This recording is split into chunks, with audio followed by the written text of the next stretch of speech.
Okay, and we're back again, and we're going to continue on page 202.5 on the Immeasurable Meaning Sutra, 6 important points. We went through 1, 2, 3, and 4, and we're now going to do 5 and 6, okay? All right, page 202 of the Record of the Orally Transmitted Teachings, translated by Burton Watson, the Nichiren's actual explication of the Lotus Sutra and the important aspects and elements of it for us in the latter day of the law. Okay, so continuing with point 5, concerning the phrase, the origin of immeasurable meanings. Again, point 5, concerning the phrase, the origin of immeasurable meanings. This is all really, really good stuff. The Record of the Orally Transmitted Teaching says the 8 volumes of the Lotus Sutra correspond to the word origin because they contain Nam-myoho Renge-kyo hidden in the depths. While it's the teaching that contains Nam-myoho Renge-kyo hidden in the depths. While the Immeasurable Meaning Sutra, which is the preceding sutra prior to the preaching of the Lotus Sutra by Shakyamuni, while the Immeasurable Meaning Sutra corresponds to the words immeasurable meanings.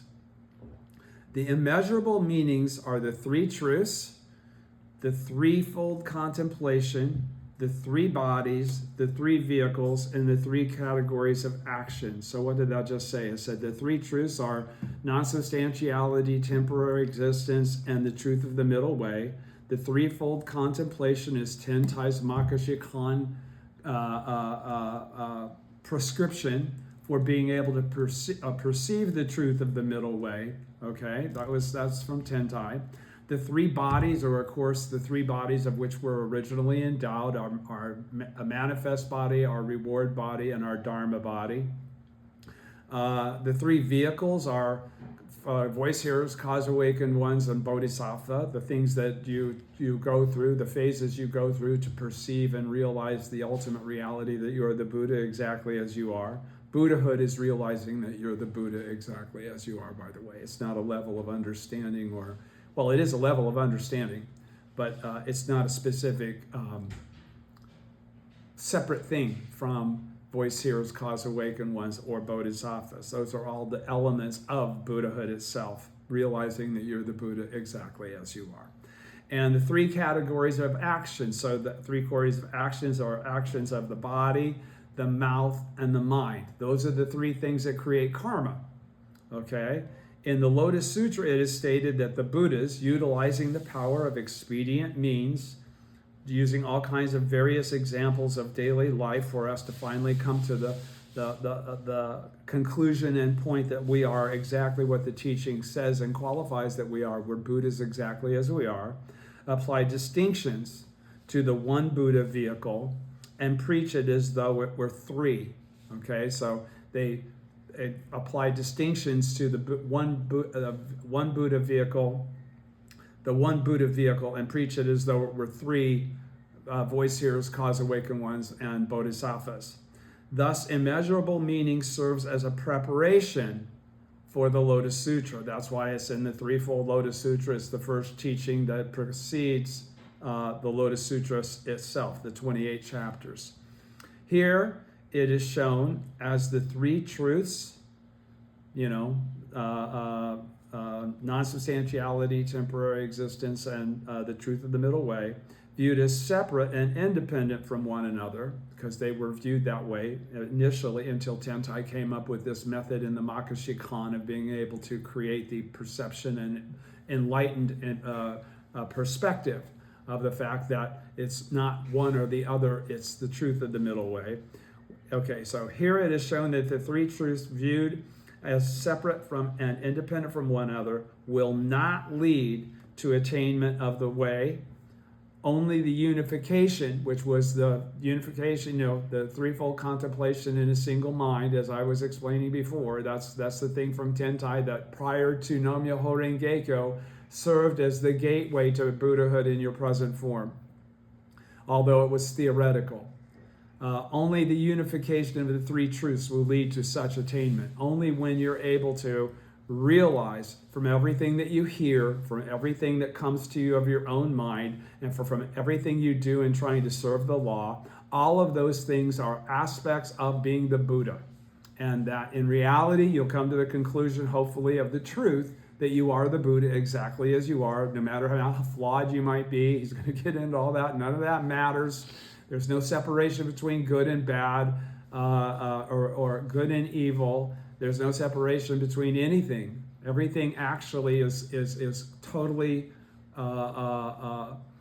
in its purest form, Nam Myoho Renge Kyo, the entire Dharma realm, which is not just Earth and the different countries on the Earth, and the people that are on Earth, but the entire universe.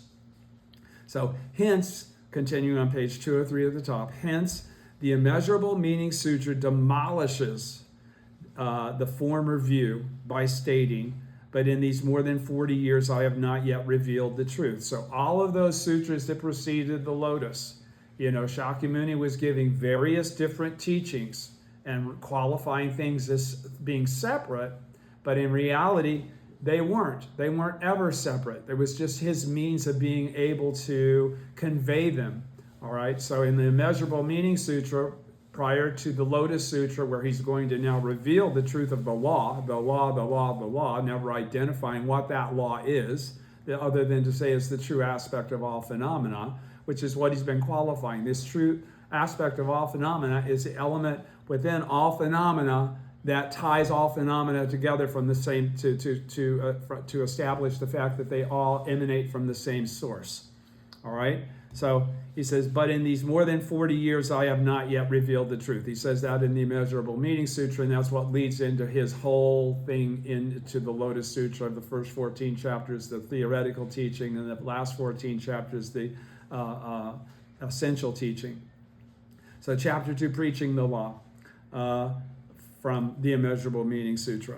Point 6, concerning the phrase, the origin of immeasurable meanings. The record of the orally transmitted teaching says the origin of immeasurable meanings represents the principle of 3,000 realms in a single moment of life. So where does the truth in the immeasurable meanings that opens the way for the Lotus Sutra come from? It comes from the original state of Nam Myoho Renge Kyo. That's what he just said. Okay? The origin of immeasurable meanings represents a principle of 3,000 realms in a single moment of life. Each of the 10 worlds has its origin of meanings in immeasurable numbers. But these entities, just as they are none other than the one principle of the true aspect. Even though they all seem different, everything in the world, everything in the phenomenal realm seems unique and different and separate.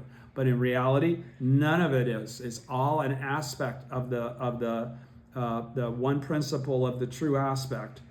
They are all, just as they are, so without any process of perfection, and going through any kind of a change or alteration. The perception from the reward body to realize and perceive the Dharma body is that one moment where everything comes together and you perceive everything exactly as it actually is. So I'll say it again. Each of the 10 worlds from hell through, Buddhahood has its origin of meanings in immeasurable numbers. But these entities, just as they are, so it's not qualified by any kind of levels of differentiation. That's what that is saying.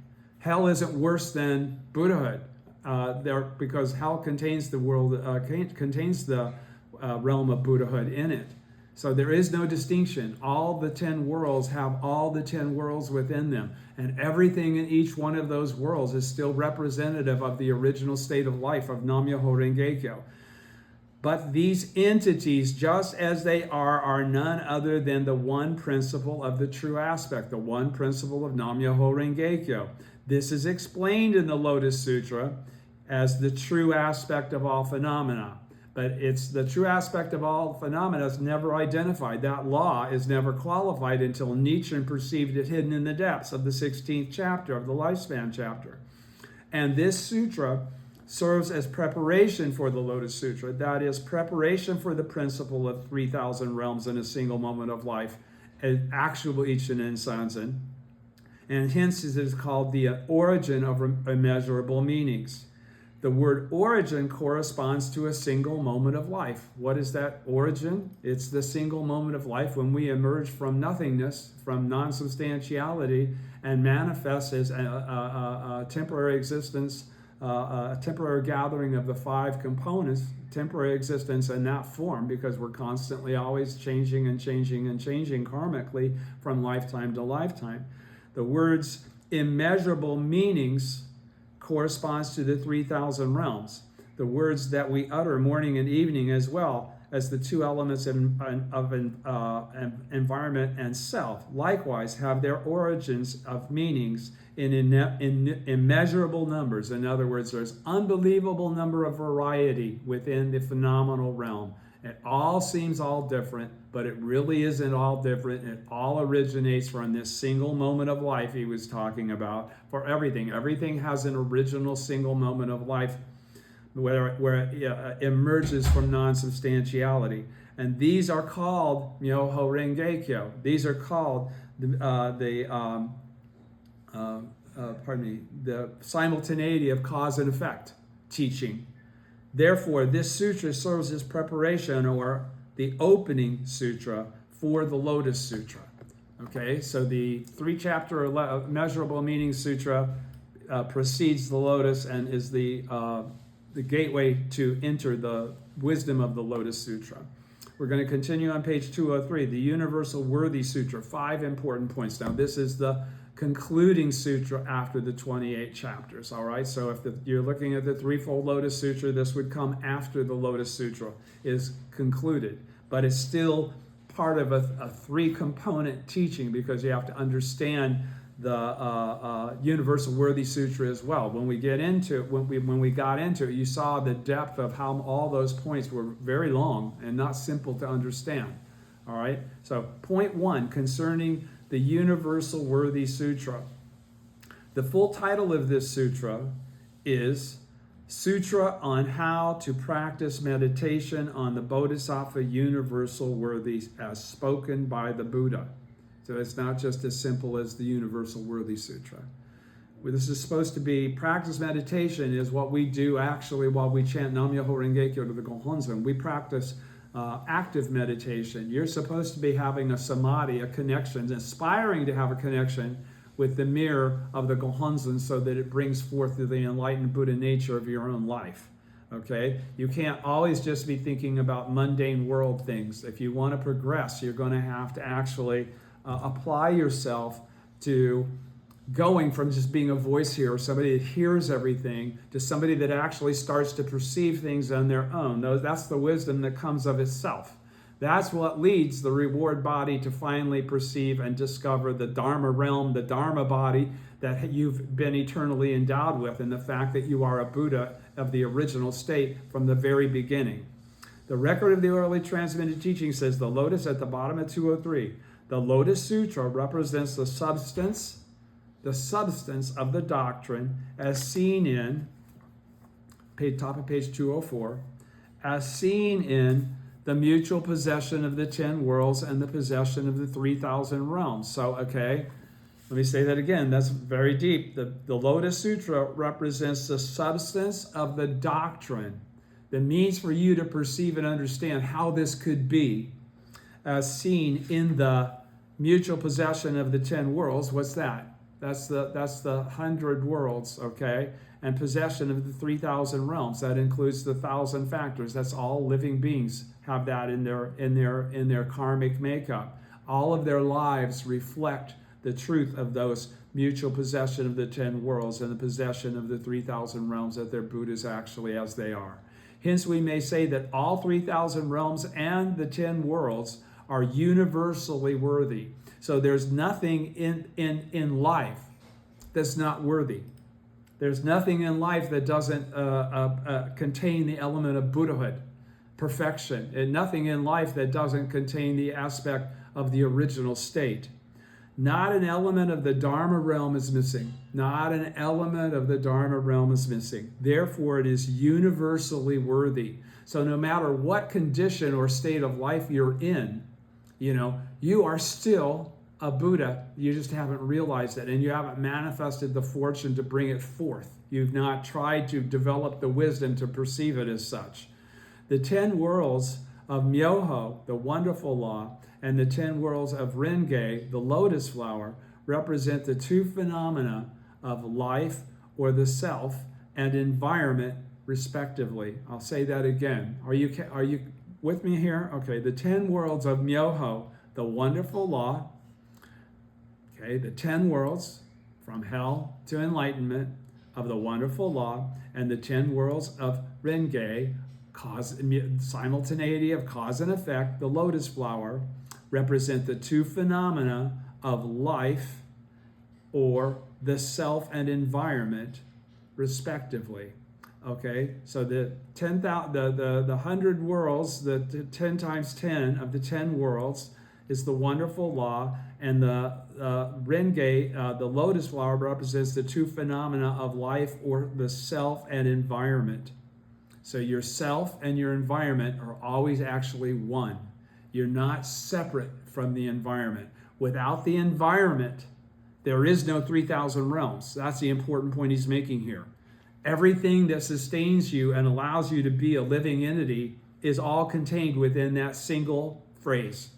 The 10 worlds, the wonderful law of the 10 worlds of Myoho, the wonderful law, and the 10 worlds of Renge, the lotus flower, represent the two phenomena of life or the self, manifestation, all the other life, everything that you see, and environment, respectively. So environment again is there's the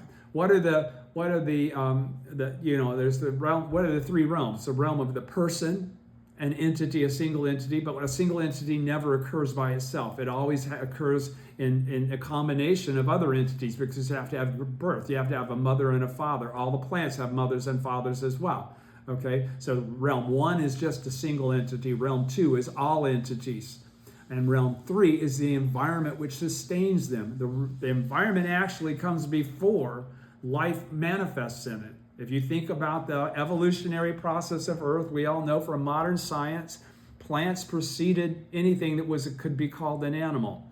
All right, and the environment that the plants manifested from existed before the plants did. So all life is given rise by virtue of the environment which sustains it. That's why wherever we are, if we're in a state of Buddhahood, it is the Buddha land.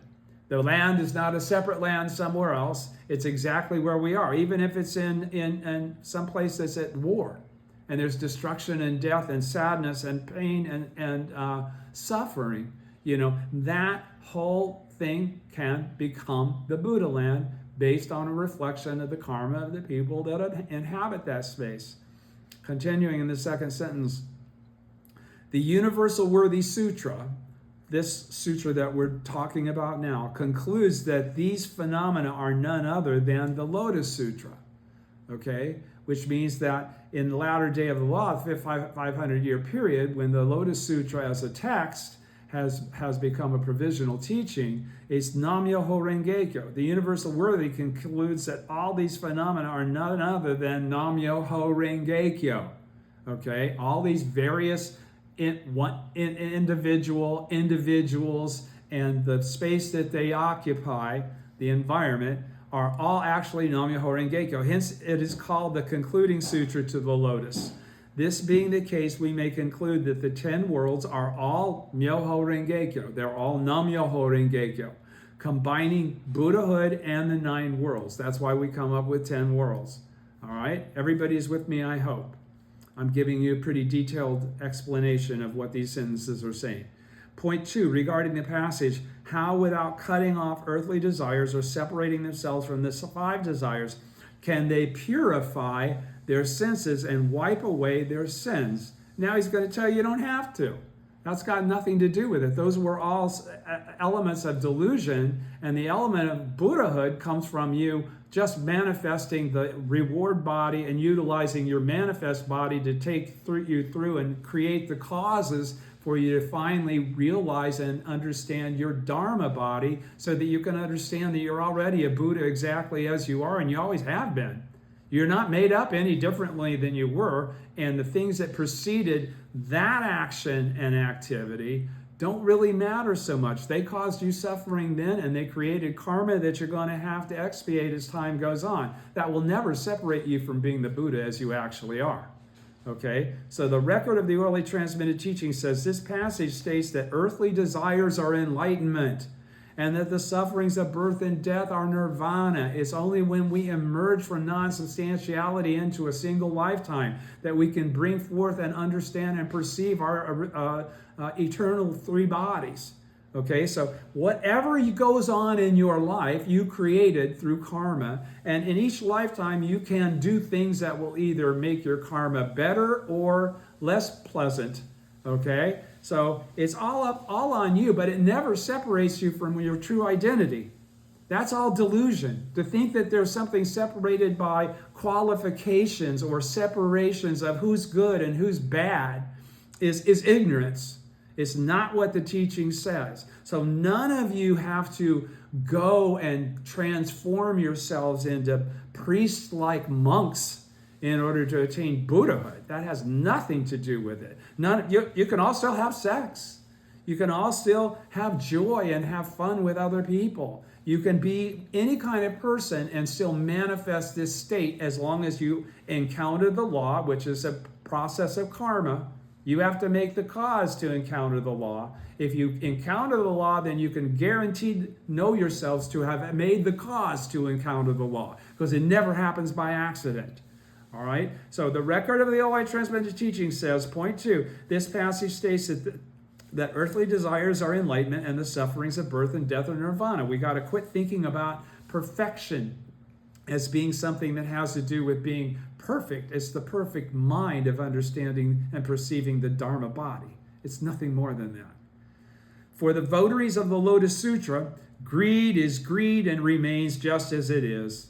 Anger is anger and remains just as it is. Foolishness is foolishness and remains just as it is. Okay, those three things were the three poisons: greed, anger, and foolishness, right? What do we do to the greed, anger, and foolishness, of which even Buddhas and Bodhisattvas are possess? These three, what would seem to be imperfections. But in reality, those three imperfections are what are utilized to create the perfection of the perception of the Dharma body. All right? Because what we do is we flip greed, anger, and foolishness into Dharma body, wisdom, and emancipation. Once we come to the understanding of our Dharma body, our eternal nature, okay, we gain the wisdom of the thus come one. We become Buddhas. We actualize the Buddhahood that has always existed, and our behavior changes. We become entities that are quite contrary to who we might have been previously to that single moment of life when we discovered ourselves, our true identity. Then everything changes, because your mind quits functioning as a deluded mortal and you start to function as an enlightened Buddha. If you really did understand that, if that single moment of life was real, then that transition occurs in that single moment, and you can never be who you were. Your mind won't let you behave the way you have behaved in the past. All right? That's how you get rid of all the bad things. You become the Buddha, and then those bad things just merge into your experience to have compassion and pity for people that still are suffering from the delusion of not understanding the original state. Okay? And yet they are carrying out Bodhisattva universal worthy's practice of the law. So even though all of us, generally speaking, still have greed, anger, and foolishness in our daily life, that's not some death sentence, or it's not some negating premise. It's the way human beings are, even as the Buddha. Okay? But when we get in front of the Gohonzon, we purify our minds in that process, and we again get back on track. And he says then, and yet they are carrying out the Bodhisattva universal worthy's practice. One should understand this clearly. One should understand clearly that there are no distinctions. You can't judge other people. If you judge other people, you don't even understand yourself. Okay? Because you too are worthy of judgment if you're going to be creating that kind of separation. All right? Point 3, regarding the 6 things to keep in mind. keeping in mind the Buddha, keeping in mind the law, keeping in mind the order, keeping in mind the precepts, keeping in mind almsgiving, keeping in mind heavenly beings. Those are the 6 things regarding the 6 things to keep in mind. You're supposed to keep all 6 of these things in mind. Now he's going to explain what they are. The record of the orally transmitted teaching says, keeping in mind the Buddha means keeping in mind the guide and teacher who said, I am the only person who can rescue and protect others, Lotus Sutra, simile, and parable. Because that realization is that that's not a separate person. That's not a separate entity. That wasn't Shakyamuni specifically, or Tentai specifically, or even Nichiren specifically. The Daishonin qualifies throughout this whole book. Now Nichiren and his disciples who chant Nam-myoho Renge-kyo, we all go from Risoku to Kukyo Soku. We become identical to the Buddha. We transform ourselves. We transform our lives. So he's saying, keeping in mind the Buddha means keeping in mind the guide and teacher, which you will become once you discover the Dharma body that exists within you and always has. It's who said, I am the only person who can rescue and protect others. In other words, you perceive that teacher as being the aspect of your progression. That's the means by which you go from being a common mortal to becoming a Buddha. You hear the name and the words and the truth, and you go through the other 5 stages all the way to,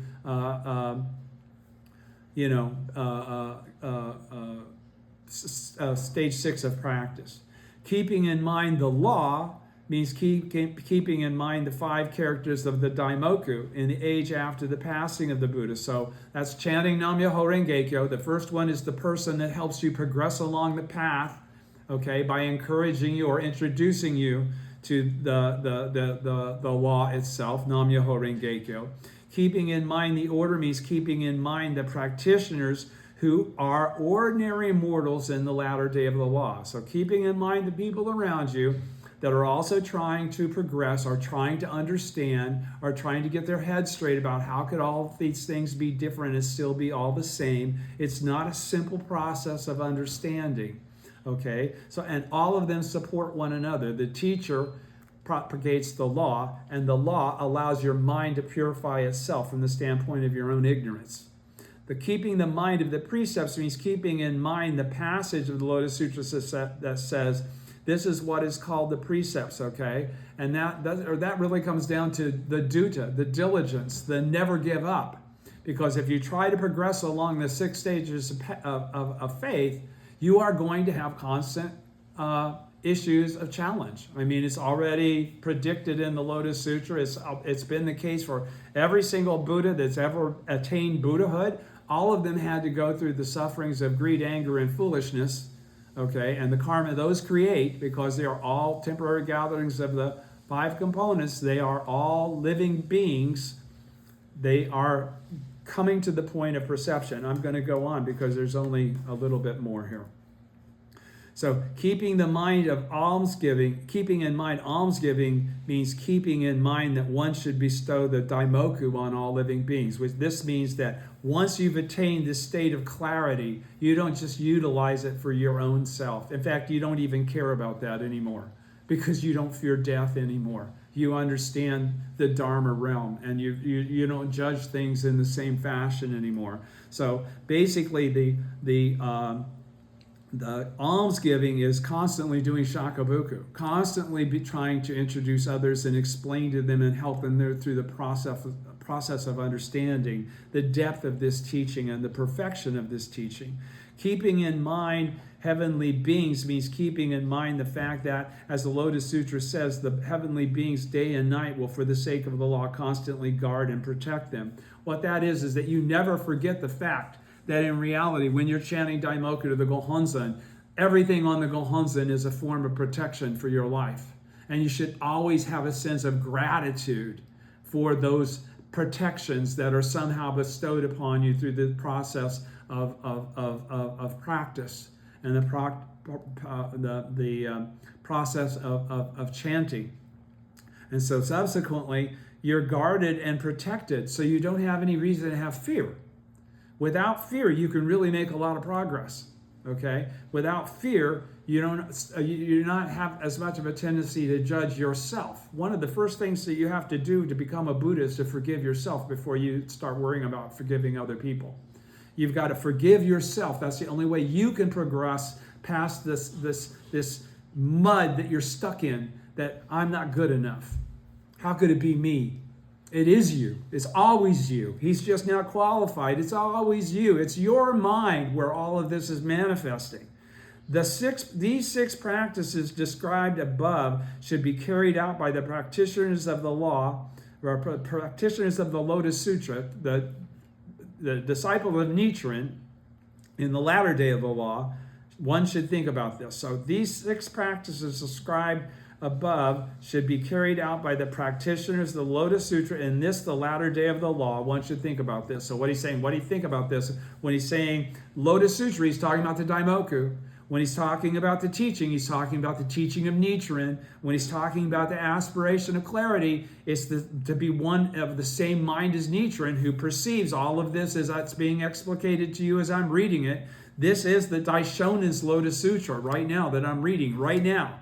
Okay? It is the living entity of the Daishonen's life. It's what he's left behind for all of us to be able to continue in his steps. All right? And create widespread propagation and Kosen Rufu, the pacification of land through the propagation of the law. Page 105, and we're done here. Point 4, we're almost done. Regarding the passage, all the entire sea of karmic impediments. Karmic impediments are those things that keep us in greed, anger, and foolishness. We don't understand or perceive the truth of our life. All the entire sea of karmic impediments is born from deluded thoughts. Deluded thoughts are the thoughts that we aren't really good enough, we aren't perfected enough, we've got more to do before we can be the Buddha. If one wishes to carry out repentance, sit upright and ponder the true aspect. Sit upright, chant Daimoku, and actually endeavor to perceive the truth. Don't just keep chanting about getting benefits, getting stuff, getting out of a rut. Chant to perceive the true nature of your life and to fulfill your mission, your vow that you'll go all the way to stage 6 of practice and become the Buddha and teach others how to become the Buddha and make them equal to yourself. That's all you're trying to do. You're never trying to put yourself above everybody. You're trying to bring everybody else up to be in the same life condition that you've been able and so fortunate to discover through the compassion of the Buddha himself. Then the host of sins, like frost and dew, can be wiped out by the sun of wisdom. So as we pursue this wisdom, if we quit thinking about all these other little minutia problems and issues and benefits that we want, how much money we make, whatever it is, okay? The bottom line is that the karma that we've created, that's what he's talking about, then the host of sins. All right, that's the karma that we've created that creates a difficulty for us, like frost or dew. Think about frost in the wintertime. It's, precludes snow, okay? But it always melts. It just melts. Dew in the morning in the summer. The grass is wet, everything is wet. That also just dissipates. It just goes away. That's what he's talking about. All of your karmic impediments just go away like frost or dew and can be wiped out by the sun of wisdom. This wisdom is to perceive the truth of your life. The record of the orally transmitted teaching says, point 4, continuing, the host of sins are karmic impediments that come from the 6 sense organs. So like by being who we are, our form, perception, conception, volition, and mind, and our body and mind are the karmic impediments that come from the 6 sense organs, like being incarnate, being a human being, being a living being. And these are like frost or dew because they're just karma for one, they're manifesting for a single lifetime. It's like you've got 1,000,000 of them, all right? Thus, although they exist, they can be wiped out by the sun of wisdom. Once you perceive the truth of the Dharma nature within you, they are gone. You don't have to worry about perfecting yourself any further. There's no such thing as perfection further than realizing you're the Buddha exactly as you are. Then you go about trying to make others equal to yourself. You fulfill your vow as a bodhisattva of the earth. The Son of Wisdom is Nam-myoho Renge-kyo, which Nichiren is propagating now in the latter day of the law. The words Son of Wisdom refer both to the Buddha and to the law, because there's no separation between the Buddha and the law. Shakyamuni Buddha is referred to in the Lotus Sutra as the Son of Wisdom, Great Sage and Venerable One in Chapter 2, Expedient Means. Like he's something so far above us that we could never be like Shakyamuni. We are exactly. We're even superior to Shakyamuni because we don't use expedient means. We go straight to the true aspect of all phenomena, Nam-myoho Renge-kyo, in explicating and making other people equal to ourselves. And thus the Lotus Sutra explains that just as the sun, a God's son, can banish all darkness, so too this sutra is capable of destroying the darkness of all that is not good. Chapter 23, Medicine King. And when I was talking about who supposedly Tentai was a reincarnation of, it was Medicine King. I misstated that previously. It's Medicine King is who he was. Okay, so referring to the guide and teacher of the latter day of the law, it also states that as the light of the sun and the moon can banish all obscurity and gloom, so this person, as he passes through the world, can wipe out the darkness of living beings. Now, initially, when you start practicing, I know I did, when I read that passage, I thought it was talking about Nichiren. It wasn't until I got my hands on the orally transmitted teachings that I realized that Nichiren qualifies. No, it's me and you. Nichiren and his disciples who chant Nam-myoho Renge-kyo. Risoku, being a Buddha in theory, is the equivalent of being Kyukyo Soka, a Buddha in actuality. We are identical. There's no separation among living beings. There's no better or worse ones. There's only delusion and enlightenment perceiving the truth of their existence. Point 5, and I'm done, page 206. Regarding the passage, the third act of repentance is to use the correct law in order to order the country and not to lead the people astray with erroneous views. He's talking about doing shakabuku. The record of the orally transmitted teaching says the correct law in the latter day of the law is Nam-myoho Renge-kyo.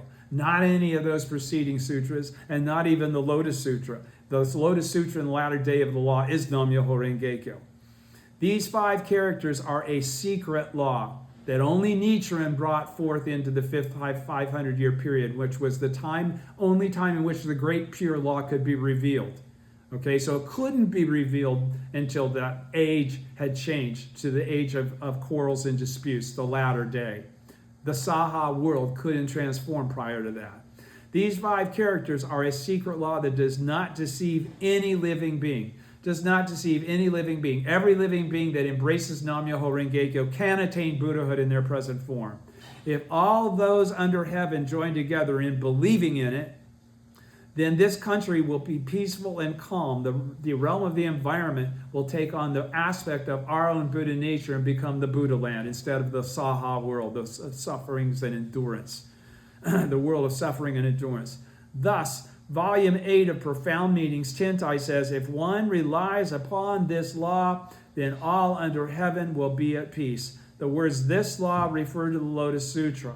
So there can be no doubt that if one believes in the Lotus Sutra, Nam-myoho Renge-kyo, then all under heaven will be peaceful and secure. This concludes the 231 important points that precede these last 28 chapter explications on the essential passage of each of the 28, and the 28 chapters are all Nam-myoho Renge-kyo. We'll read those next. Thank you very much.